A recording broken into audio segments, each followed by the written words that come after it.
മാത്രമല്ല എനിക്ക് ഇവിടെ വന്നപ്പോ തോന്നിയൊരു കാര്യമാണ്. അത് ആർക്കെങ്കിലും അറിയോ? കുട്ടികൾക്ക് അറിയോ? ആർക്കെങ്കിലും അറിയോ? മോളുടെ പേരെന്താ? എനിക്ക് ശ്രീലക്ഷ്മിനെ ഭയങ്കര ഇഷ്ടമാണ്.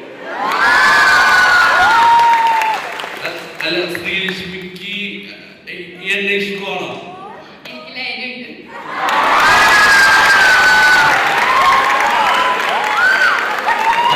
മറ്റേ ഡയലോഗ് പറയാനില്ലേ? നിനക്ക് എന്നെക്കാൾ നല്ല പെണ്ണിനെ കിട്ടും. ആദ്യമായിട്ടാണ് ഒരു പെണ്ണ് അവളെക്കാൾ നല്ലൊരു പെണ്ണിനെ എനിക്ക് കിട്ടുമെന്ന് പറയണം. എന്തായാലും നീന ടീച്ചറോട് മോനെല്ലാം പഠിച്ചു, പക്ഷെ പ്രപ്പോസ് ചെയ്യാൻ മാത്രം പഠിച്ചില്ല. അത് കുഴപ്പമില്ല, പക്ഷെ അടിച്ചുപൊളി നല്ലൊരു ഗൈഡ് ചെയ്താ